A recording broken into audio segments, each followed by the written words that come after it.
Welcome to the Arlington Street Church podcast. Founded in 1729, Arlington Street continues today as a gathering place for progressive people of faith in the greater Boston area and beyond. We are located at the corner of Arlington and Boylston Streets, across from the Public Garden in Boston, Massachusetts.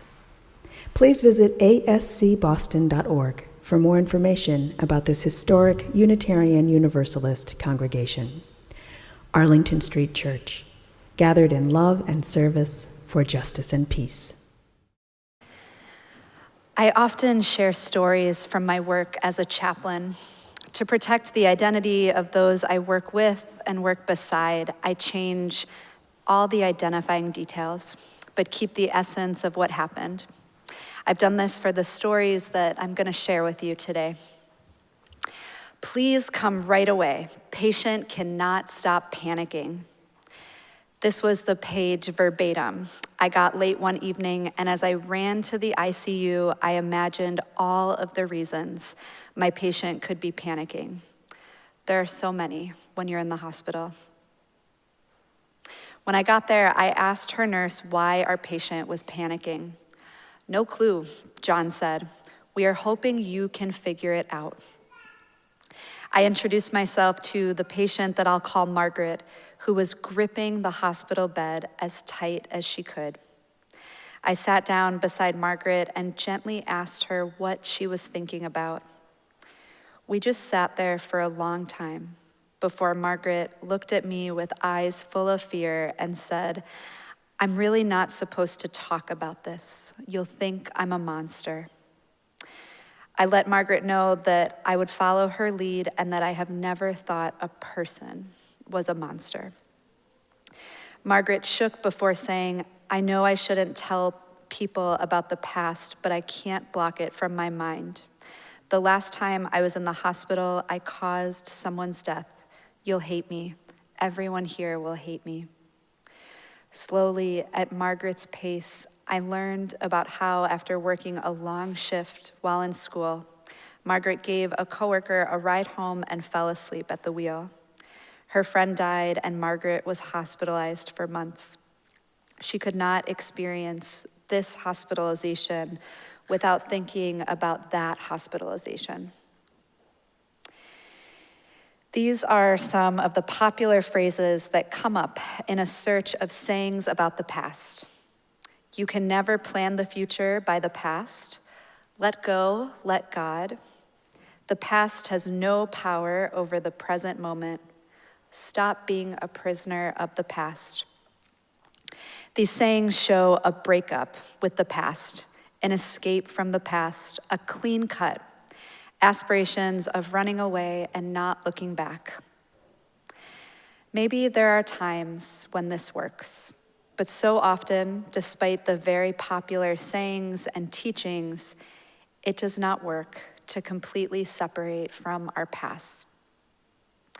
Sometimes, instead of breaking away, sometimes we need to return. And not just to return, but to return with love.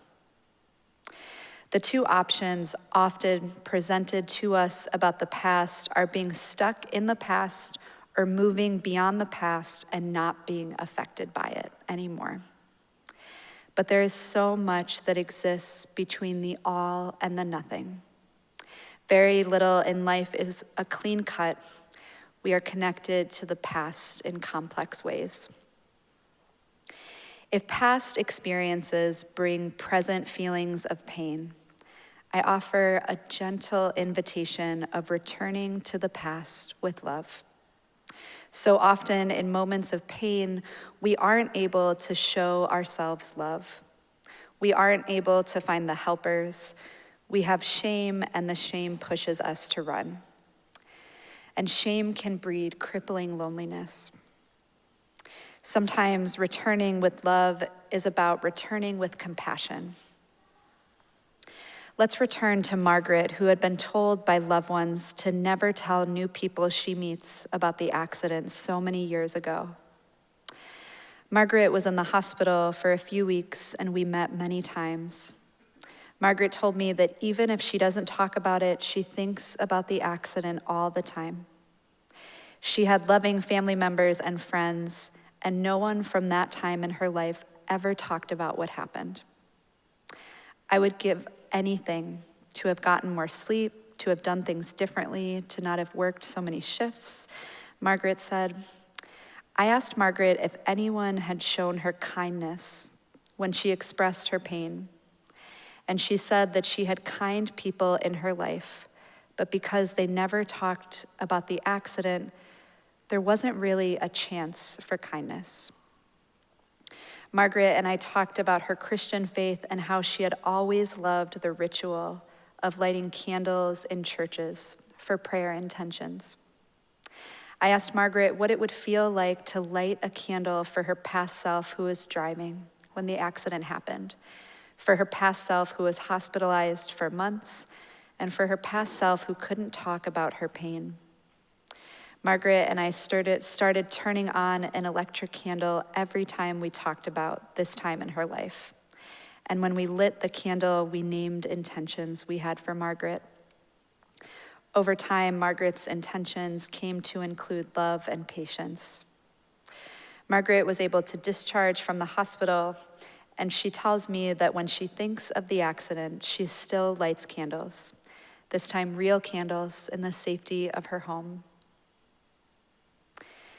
Sometimes returning with love is about returning to an experience of pain and creating something new.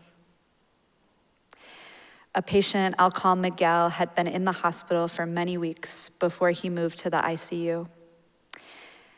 Miguel's intake chart noted, "not religious." When I introduced myself to Miguel, he did what I think of as spirit fingers and said, "I'm gay." "Me too," I said. He just looked at me for a while. And he said, "So you're a chaplain?"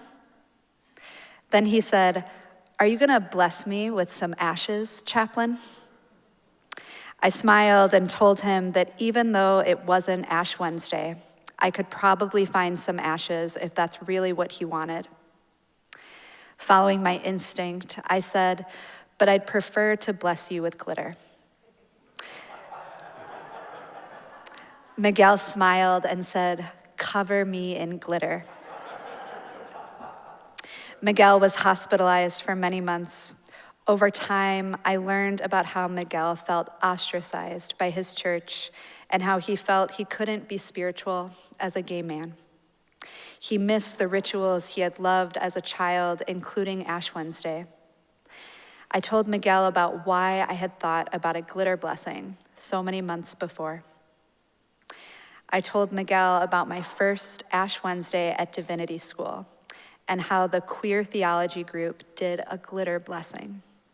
They explained that this was a new offering to many who had felt kept out of Christian practices, and that the marking of glitter on our foreheads was meant to show God's unconditional love for us, exactly as God made us, an unconditional love that would last always. I remember seeing many of my classmates attend the glitter blessing, some with bare foreheads and some with ashes on their foreheads, the glitter bringing sparkle to the ash. Miguel loved hearing about this ritual and talked about the many rituals he would like to return to and make new. Months later, Miguel was at the end of his life and he knew this, and he asked me to bless him. Miguel loved movies and his room was constantly showing his favorites. I blessed a bag of glitter using words from his saints, Dorothy, Dumbledore, Elwoods, and Mufasa. Then I sprinkled Miguel with glitter. Miguel's doctor, nurse, and respiratory therapist did the same. We covered him in glitter. A friend that I'll call Jenny hated high school, and with very good reason. She never fit in, and she was taunted relentlessly for it. She was never asked to a dance and was so scared she'd get teased for going that she never went. As Jenny grew up, she never forgot what she felt she missed out on. Jenny went on to create a life that she loved, filled with a loving wife, Amanda, and many friends. When Jenny turned 50, Amanda lined their back patio with candles that spelled out, "Prom?" ? What? Jenny said when she saw this. Amanda said she loved Jenny and wanted to recreate some of the moments Jenny had missed out on. I bet I would have loved teenage Jenny, and I want to show you that, Amanda said. So Jenny and Amanda and a big group of their friends dressed in prom attire and went out dancing. Then they went out to dinner in their poofy dresses and brightly colored suits. When Amanda and Jenny got home, Amanda asked Jenny to tell her what she remembered about her 17-year-old self. There are some moments that aren't safe to return to, and that's okay. For the moments we can return to, we can return to the past with love as individuals. We can return to the past with love as a group. Returning doesn't mean fixing. Margaret can't change the accident. Miguel couldn't erase the religious harm he experienced, and Jenny can't take away her high school experience. Returning with love can be simple or complex.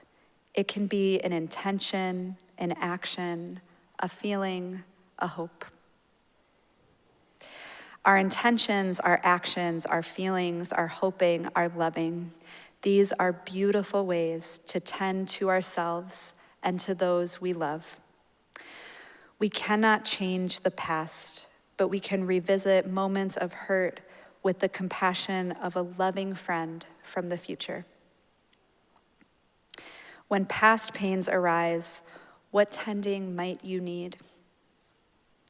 I invite you to take a few minutes to think about the parts of your past that pull at you, parts you can return to. Are there moments you have tried to force away but can't? Are there moments you are ashamed of? Are there moments when you long to be cared for? What do you need as you remember these moments?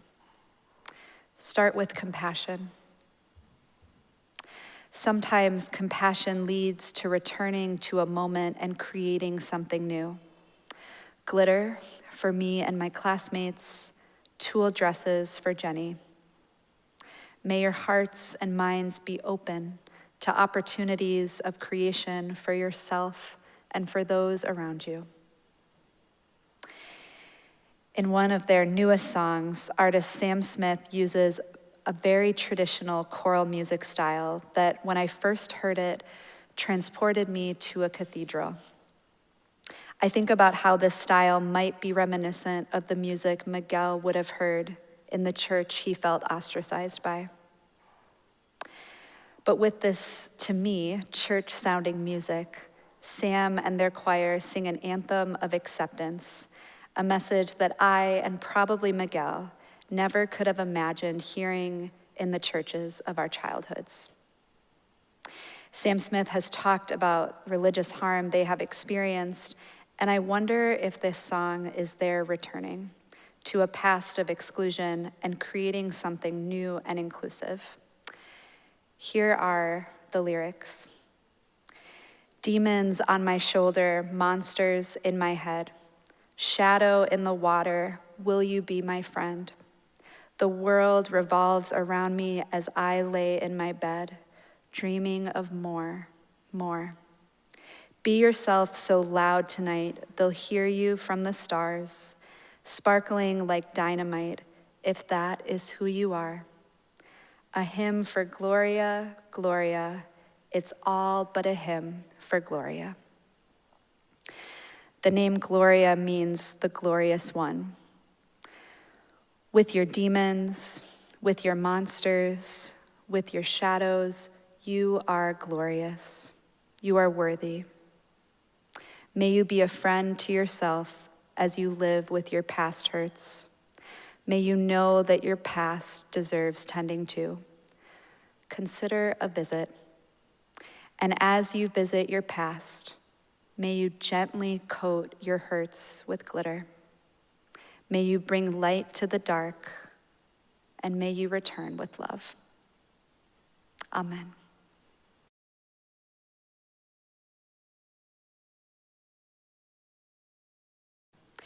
And now for our benediction, I invite you to put your hands over your heart in namaste. I bow to the divine in you. These are the words of Jan Richardson's poem, Blessing in the Chaos. To all that is chaotic in you, let there come silence. Let there be a calming of the clamoring, a stilling of the voices that have laid their claim on you, that have made their home in you, that go with you even to the holy places, but will not let you rest, will not let you hear your life with wholeness or feel the grace that fashioned you. Let what distracts you cease. Let what divides you cease. Let there come an end to what diminishes and demeans, and let depart all that keeps you in its cage.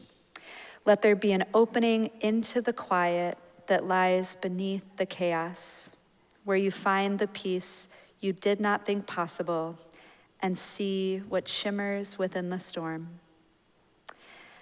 Let us keep this faith, beloveds, and pass it on. The service begins when the service ends. Bless your hearts. Amen.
Please visit ascboston.org for more information about this historic Unitarian Universalist congregation. Arlington Street Church, gathered in love and service for justice and peace.